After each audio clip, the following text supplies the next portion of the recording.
आज मैं आपके लिए कोई कहानी नहीं लाया हूँ, बल्कि आज मैं आपको एक रियल मिस्टीरियस आदमी के बारे में बताने जा रहा हूँ, जिसकी कहानी अब तक एक अनसॉल्व्ड मिस्ट्री है।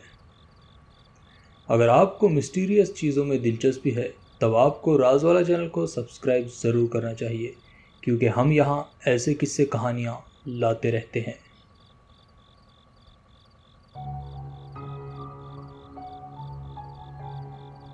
सैंडी कोव, ये नाम है कनाडा के एक गांव का।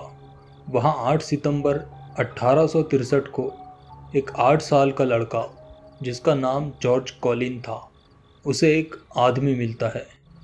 उस आदमी के दोनों पैर घुटनों तक कटे हुए थे और कुछ इस तरह से लग रहा था कि उन्हें किसी माहिर डॉक्टर ने काटा हो।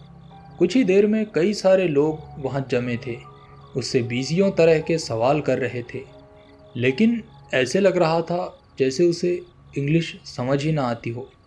जब उससे उसके नाम के बारे में पूछा गया तो उसने अजीब तरह की आवाज़ें निकाली, जिससे उसका नाम जिरोम रखा गया और उसकी जिम्मेदारी उसको ढूंढने वाले बच्चे कॉलिन के परिवार ने ली। जाहिर सी बात है, लोग उसके बारे में जानना चाहते थे कि वो कौन है, कहाँ से आया है और वो यहाँ कैसे पहुँचा। लोगों ने उससे ये सवालात फ्रेंच, लैटिन, इटालियन और स्पेनिश लैंग्वेजेस में भी पूछे, लेकिन उसने किसी भी लैंग्वेज में जवाब नहीं दिया। ऐसे लगता था कि वो कोई भाषा जानता ही ना हो। वो बस उन लोगों को देखा करता और अनजान लोग जो वहाँ आते थे उन पे कुत्तों की तरह भौंका करता था। दिखने में वो काफ़ी बूढ़ा, करीब 70 से 80 साल का था। उसके हाथ काफ़ी सॉफ्ट थे, जिससे पता चलता है कि वो कोई मजदूरी वाला काम नहीं करता होगा, और उसके चेहरे से ऐसे लगता था कि वो मेडिटेरेनियन है। ऐसे हो सकता है कि जिरोम के ब्रेन में कोई इंजरी हुई हो, जिसकी वजह से उसे बोलने में दिक्कत होती थी, या वो सही से बातों को समझ नहीं पाता था, और शायद इसी वजह से वो जानवरों जैसे बेमतलब आवाज़ें निकालता था। अल्ब्राइट फैमिली जिरोम को ज़्यादा वक्त तक खिला नहीं पाई और उसे एक से दूसरे घर भेजा जाता गया, और फिर आखिर में उस कम्युनिटी के बैप्टिस्ट, जिनका नाम डिग्बी नेक था, उन्होंने उसकी अपीयरेंस से ये डिसाइड किया कि वो एक कैथोलिक होगा, और उसे पास ही की फ्रेंच कम्युनिटी, जिसका नाम मेटिगन था, वहाँ भेज दिया गया। जिरोम की मदद करने के लिए नोवा स्कोटिया स्टेट ने उसके लिए $2 पर वीक का भत्ता तय किया। यहाँ मेटिगन में उसे जीन निकोला नाम के एक आदमी के पास भेजा गया, जो कई सारी भाषाएं जानता था, लेकिन निकोला भी उससे कुछ पता नहीं लगा पाया। फिर भी जिरोम निकोला के घर करीब 7 सालों तक रहा। वहाँ वो घर की लेडीज़ का फेवरेट था। जीन की वाइफ जूलियट और उसकी सौतेली बेटी मेडलिन उसका ख्याल रखती थी। जूलियट के मरने के बाद उसके हस्बैंड यूरोप चले गए और जिरोम को डैडियर और ज़ेबेथ कोमियाओं के पास भेज दिया गया।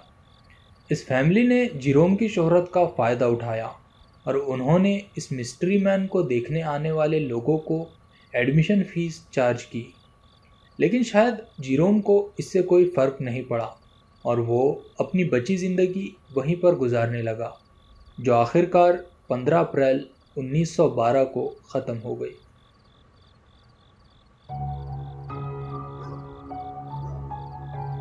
आपको मैंने जिरोम की पूरी हिस्टोरी सुना दी। अब बढ़ते हैं कुछ थेरीज की ओर। माना जाता है कि जिरोम एक सेलर रहा होगा और उसने कोई गद्दारी की होंगी, जिसकी वजह से उसे पनिशमेंट के तौर पर उसकी टांगें काट दी गई और उसे समुंदर में फेंक दिया गया। ये काफ़ी फिल्मी थेरी है, लेकिन इससे भी फिल्मी है नेक्स्ट थेरी। ये थेरी कहती है कि जिरोम एक अमीर आदमी था और उसके वारिस ने उसकी दौलत पाने के लिए उसे कहीं दूर फेंक दिया हो। लेकिन मुझे ये समझ नहीं आता कि अगर उसके वारिस को उसे रास्ते से हटाना ही था तो वो उसे सीधे मार के फेंक सकता था, लेकिन पैर काट के क्यों फेंका? और अगर आपको याद हो तो मैंने आपको बताया था कि उसके हाथों से ऐसे लगता था कि उसने लाइफ में कोई मेहनत वाला काम नहीं किया होगा। तो ये पॉसिबल है कि वाकई वो कोई अमीर आदमी हो बट हु नोस।